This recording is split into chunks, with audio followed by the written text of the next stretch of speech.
senhores. Então você já começa a imaginar que esse rei não faz acepção de pessoa.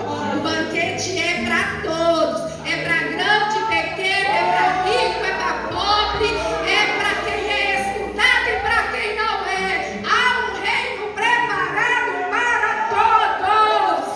Aleluia!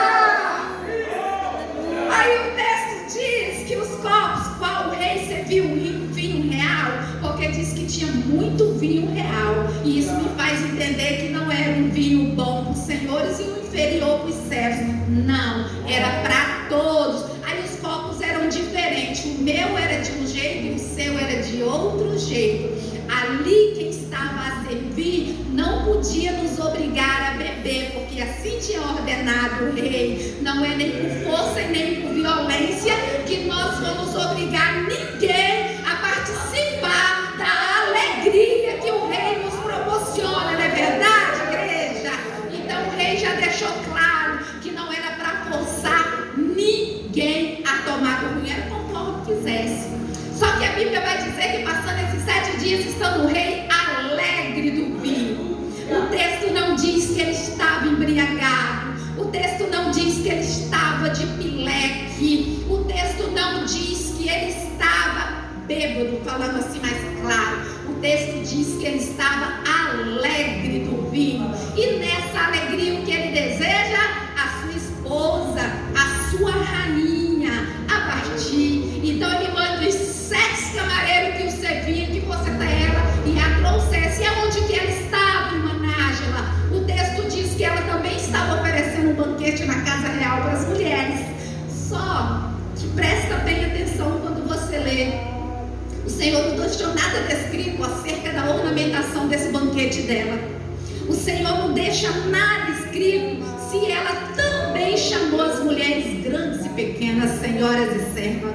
O Senhor não fez questão de deixar. E tem coisa que nós também não temos que questionar o porquê. Mas claro, o Senhor deixou para nós que ela recusou o pedido do rei transmitido pelos camareiros. Onde que essa mulher estava com a cabeça? Vocês viram que eu acabei de descrever quem era esse homem? Homem bom, homem generoso, dono de um império grandiosíssimo, riquíssimo. O Senhor não fala o porquê que essa mulher se comportou desta maneira, mas o texto diz que isso enfureceu o rei. E o rei, ele toma uma atitude. Cuidado com o que temos feito na presença do rei, porque ele é amor, mas ele também é fogo consumidor, diz a sua palavra. E ela se recusa e ele toma uma atitude. Mas o tremendo é que esse rei, ele não toma uma atitude baseada na sua autoridade de rei. Ele não toma uma atitude baseada na sua autoridade de esposo, muito menos influenciado pela alegria do vinho. A Bíblia diz que ele vai pedir conselho aos sábios. O que segundo a lei se poderia fazer partir por ela ter desobedecido uma ordem dele, um pedido dele, porque ele não mandou uma ordem, ele mandou um pedido e ela desobedece. E é aí que nós vamos ver Deus usar a vida do sábio Memucã. Entre todos os sábios que ele pede conselho, Deus usa a boca de Memucã. E é ele quem vai dizer que se bem parecesse aos olhos do rei, que saísse da parte dele um decreto que não se revogasse, e que Vasti não mais adentrasse a presença do rei, e que ele desse o reino que era dela a outra que fosse melhor do que ela. Eu me arrepio, eu sinto tristeza em ver o que essa mulher perdeu, mas irmã Nájila, era necessário. Nós conhecemos essa história, sabemos que o Senhor tinha um grande plano. Ele, o Senhor usa quem Ele quer. A posição era dela, o lugar era dela, ela desprezou. Cuidado com aquilo que Deus tem te confiado. Não despreze, não menospreze, mas honra o que Deus tem colocado em tuas mãos. Deus tinha sim um grande plano, mas Ele usa quem Ele quer. Se a vaga é sua, se a posição é sua, se o cargo é seu, honra você, porque foi você, a você confiou. Deus usa a boca do sábio mesmo campo. E esse decreto é feito. Pareceu bem aos olhos do rei, sim. O decreto é feito. E nós conhecemos a história. Exatamente por isso que a fez alguém rainha no lugar de Vasti. Quem o Senhor fez rainha no lugar de Vasti, igreja? Esther. Eita glória! E o que nós sabemos de Esther? Sabemos que ela era uma jovem judia, órfã de pai e mãe, criada pelo seu tio Mardoqueu.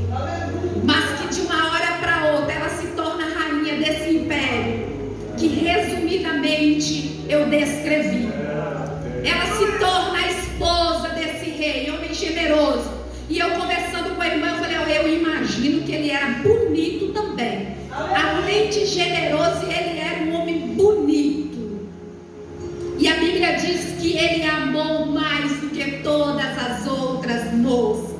A Bíblia não fala muito para mim o que aconteceu. Os 12 meses em que as moças passaram na casa sob os cuidados de Hegai.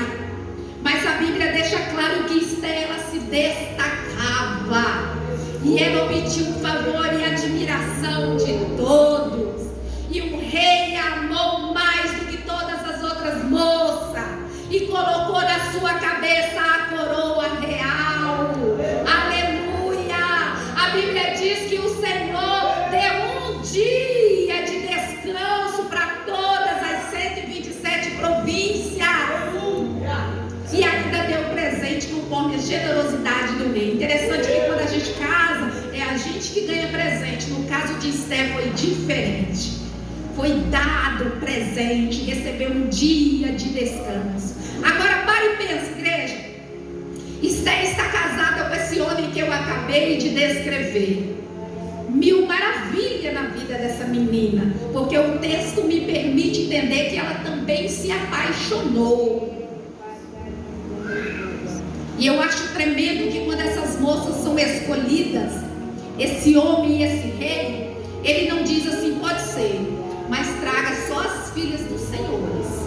Cuidado, porque no nosso meio tem um povo que um dia foi trago cativo. Um povo da nacionalidade judia, judeus. Cuidado, não quero desses não. O rei não faz acepção não.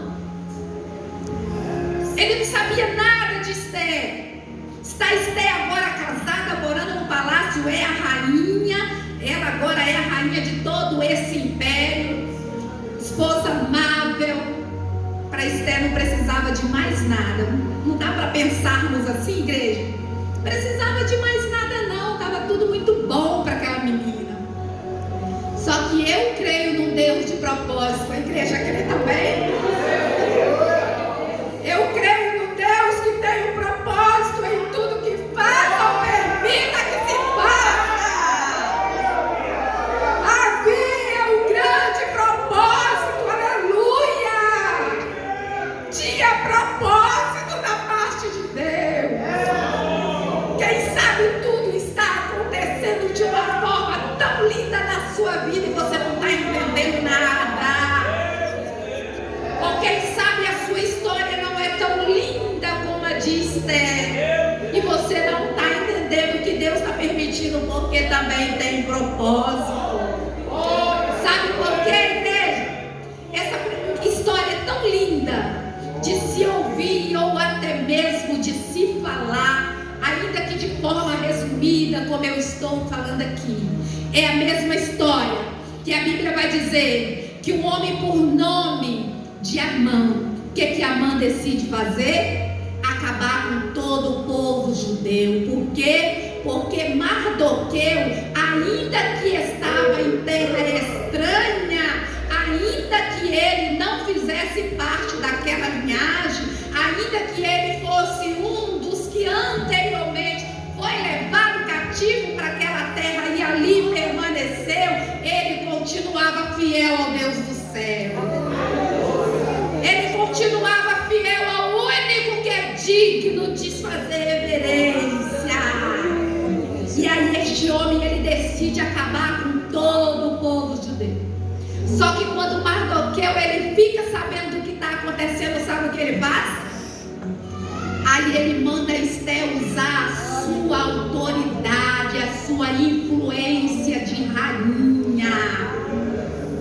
Aí ele manda falar para Esté o que estava acontecendo e pede que ela usasse a sua influência de rainha. Sabia, irmãos, que a influência que você exerce aqui na igreja, no seu trabalho, tem um propósito eterno? Tem propósito, a influência, irmão, que nós temos no trabalho, na igreja, na sociedade, tem propósito eterno. Só que Esté estava em um lugar muito perigoso. Esté estava em um lugar chamado zona de conforto.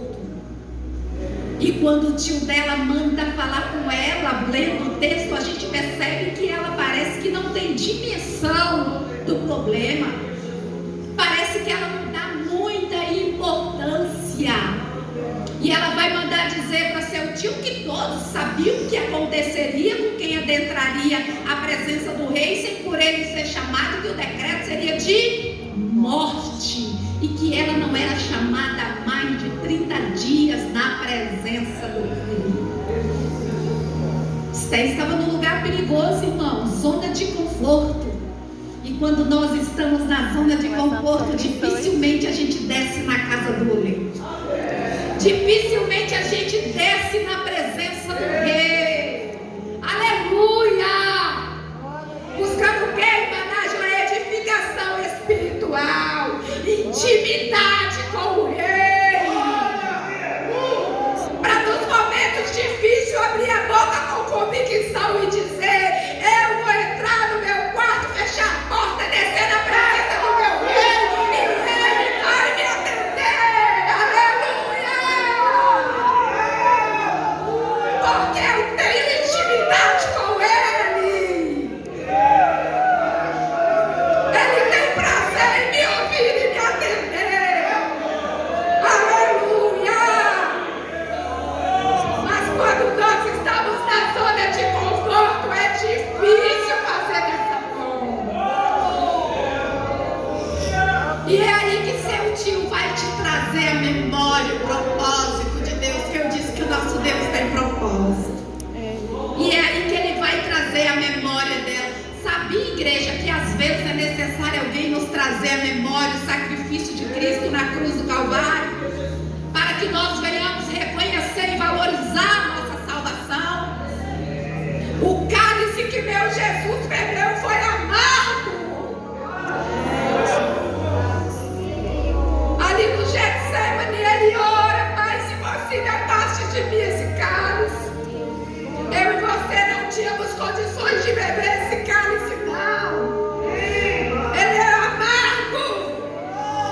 E só ele pode beber em nosso lugar. Aí o seu tio te traz a memória, o propósito de Deus. Não pense que pelo fato de estar no palácio do rei de todos os judeus, só você escapará. Porque se calares nessa hora, socorro e livramento virão de outra parte. Mas tu e a casa de teu pai perecerão. Quem sabe se não foi para um momento como este que chegou à posição de rainha? Oh, glória!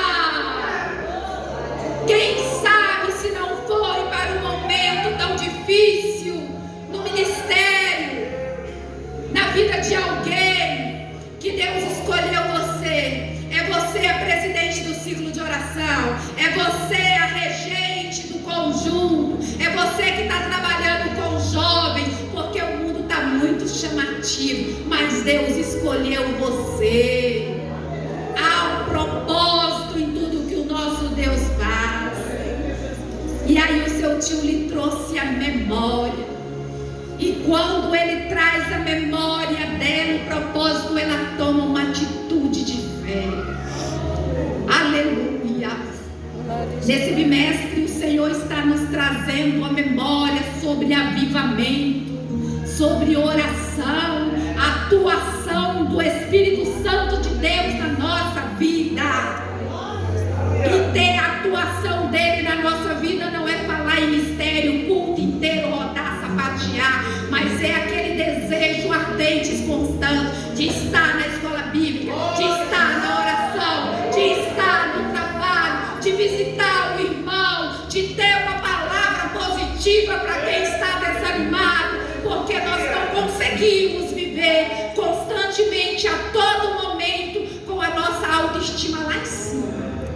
Existem altos e baixos, mas vai ter sempre uma com a palavra positiva, vai ter sempre uma com a palavra de ânimo, vai ter sempre uma que vai chegar e vai dizer: não, irmã, na Bíblia está escrito, o Senhor Jesus falou, nesse mundo tereis aflições, mas tende bom ânimo. Ele diz: não tema, porque eu sou contigo. Aleluia! E ela toma uma atitude de fé quando lhe traz a memória, o propósito. E é aí que ela vai mandar dizer para seu tio: junte todos os judeus que se encontram em Suzã, ore pela minha vida 3 dias e 3 noites, e eu adentrarei na presença do rei. E ela ainda manda dizer que não tomaria sua vida por preciosa, se tivesse que morrer, que morreria. Mas foi através da oração, foi através do jejum, foi através da consagração que o Senhor a revertiu, que o Espírito Santo de Deus entrou em ação e ela fez o que era necessário ser feito. Nós conhecemos a história e sabemos que ele estendeu o cetro de ouro para ela. O povo judeu foi vitorioso, aleluia!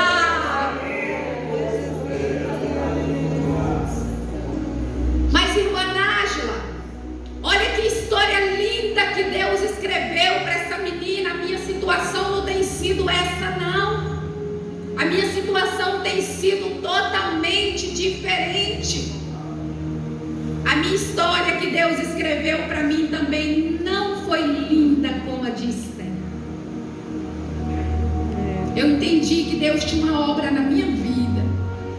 Eu entendi que Deus tinha algo comigo.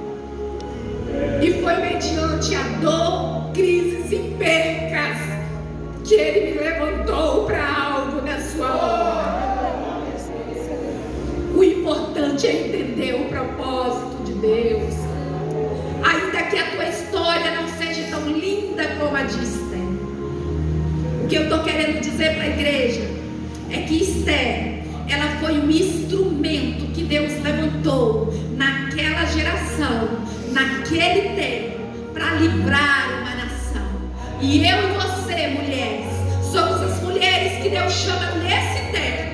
Eu e você somos as mulheres que Deus chama nesse momento. Irmã Nájila, mas não tem ninguém condenado a um massacre. Tem sim. Além de ter o físico, tem o espiritual também. Em todo o meu tempo de serva, eu nunca vi um tempo que até quem serve a Jesus já está na presença de Jesus muitos anos, tem tirado a sua própria vida.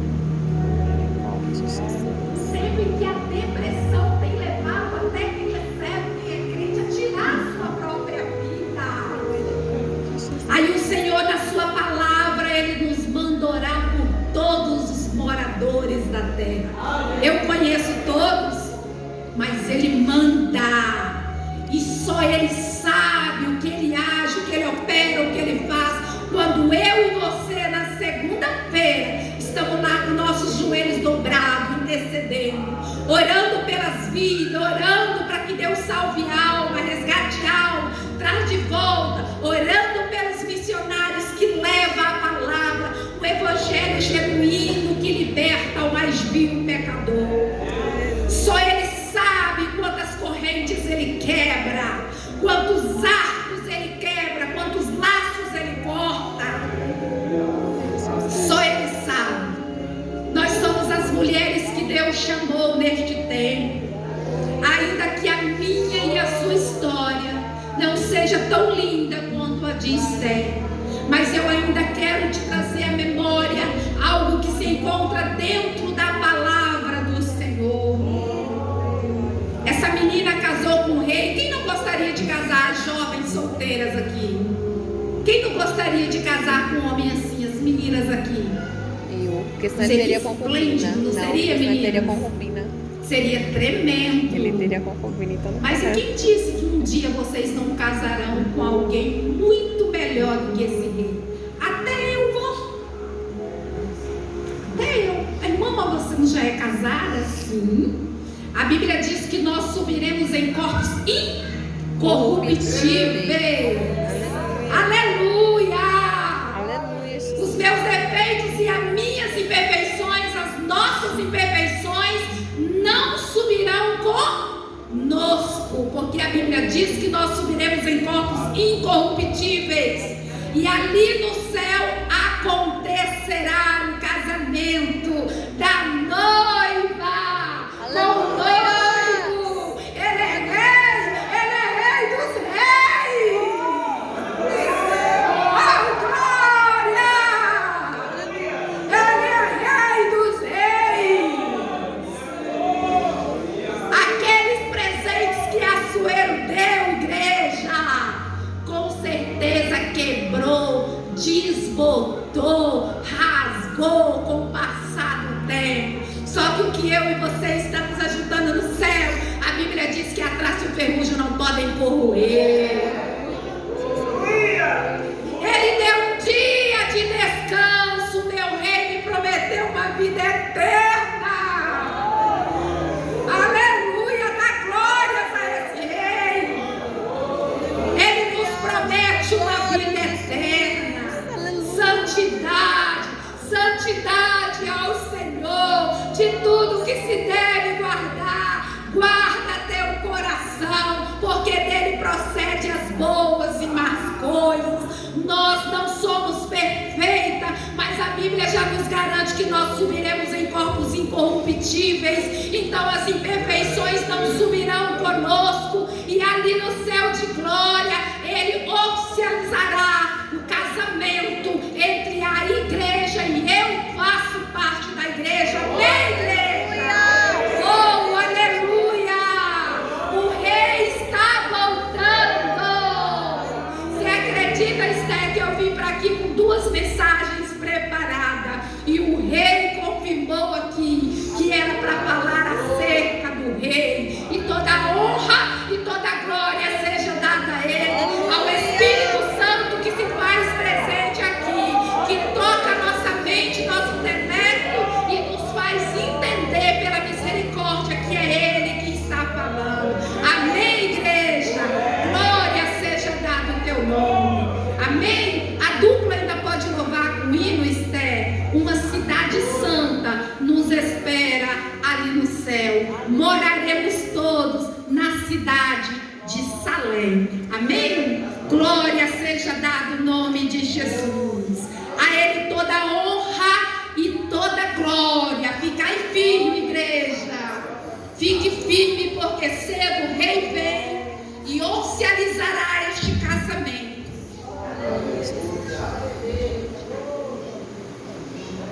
Glória seja dada, meu Jesus. Bendiz a minha alma ao Senhor por essa igreja. Bendiz a minha alma ao Senhor por essa oportunidade neste dia de hoje. Glória seja dada ao teu nome. Oh, aleluia. Faz teu querer, Jesus.